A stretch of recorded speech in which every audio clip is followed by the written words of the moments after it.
بسم اللہ الرحمن الرحیم۔ السلام علیکم۔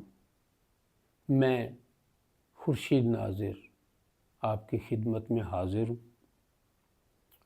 گزشتہ ملاقات میں نے اپنی کتاب حسنت جمیع خصالہ کا تعارف کروایا تھا۔ آج جو کتاب آپ کے پاس لے کے آیا ہوں اور جس کا تعارف کروانے جا رہا ہوں، وہ کتاب کئی لحاظ سے منفرد ہے۔ سب سے پہلی انفرادیت یہ ہے کہ یہ کتاب 1150 اشعار پر مشتمل ہے، اور خاص بات اس کی یہ ہے کہ اس کے کسی شعر پر کوئی نقطہ نہیں ہے، یعنی یہ کتاب ساری کی ساری غیر منقوط ہے، بغیر نقطے کے شاعری اس میں موجود ہے۔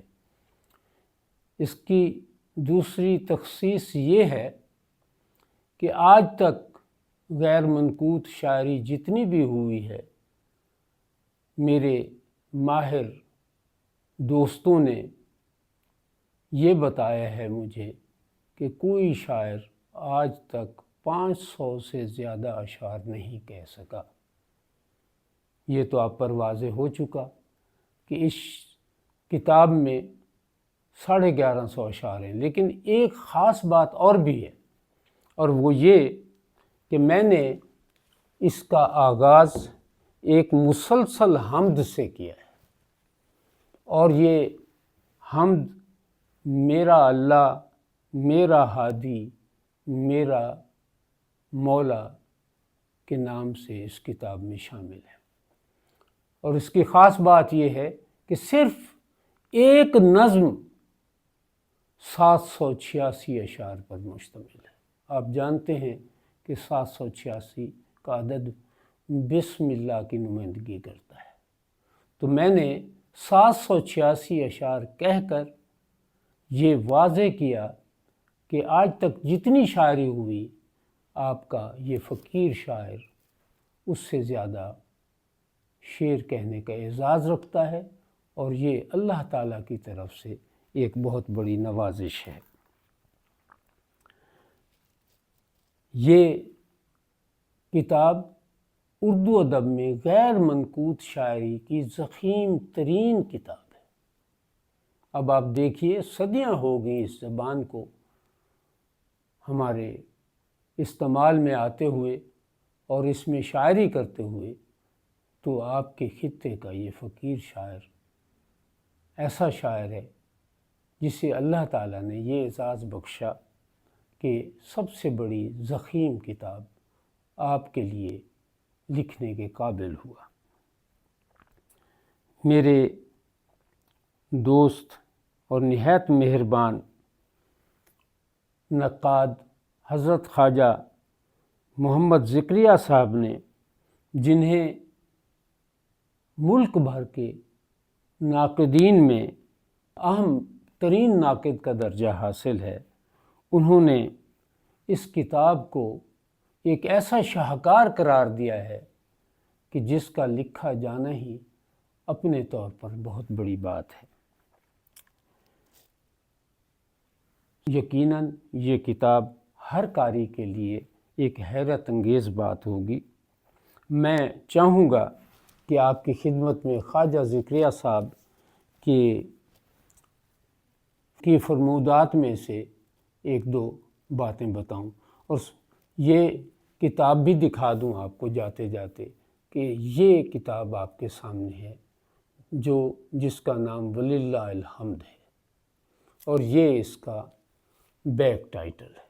بیک ٹائٹل پر پروفیسر ڈاکٹر خواجہ محمد ذکریہ صاحب لکھتے ہیں، صنعت غیر منقوط میں چند شعر لکھنا بہت مشکل ہے، چہ جائے کہ ہزاروں اشعار قلم بند کرنا۔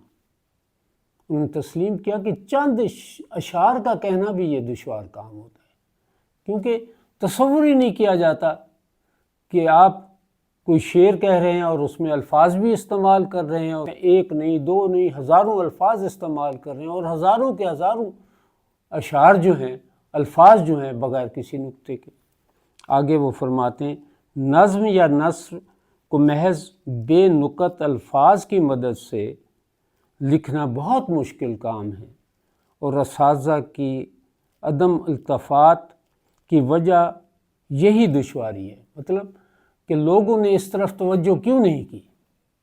توجہ کرنا چاہتے تھے لیکن ان سے یہ کام ہو ہی نہیں سکا، کیونکہ یہ مشکل ترین شاعری ہے۔ اس لیے انہوں نے جو عام شاعری یا دیگر اشعار ہیں کہنے کے انداز، اسی کو اختیار کیا ہے۔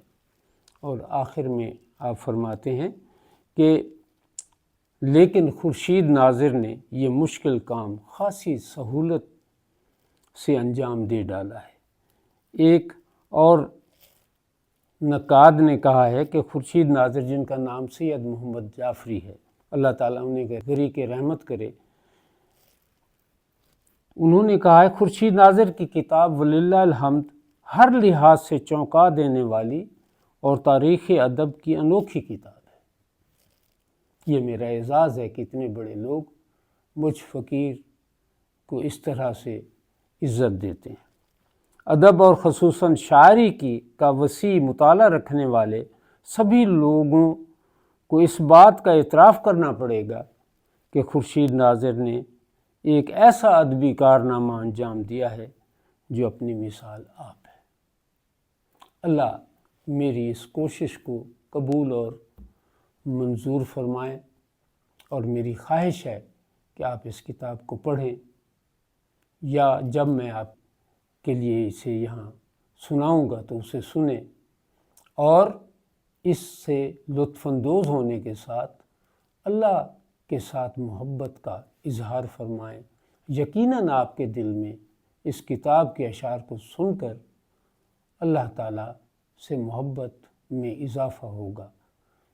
انشاءاللہ جلد ہی میں دوسری کتاب کے ساتھ آ کر اس کا سرسری تعارف کراؤں گا۔ اجازت چاہتا ہوں۔ آپ نے جس تحمل اور جس اچھائی اور خوبی کے ساتھ میری باتوں کو سنا، اس کے لیے میں آپ کا شکریہ ادا کرتا ہوں۔ میں آپ کو خدا حافظ کہتا ہوں۔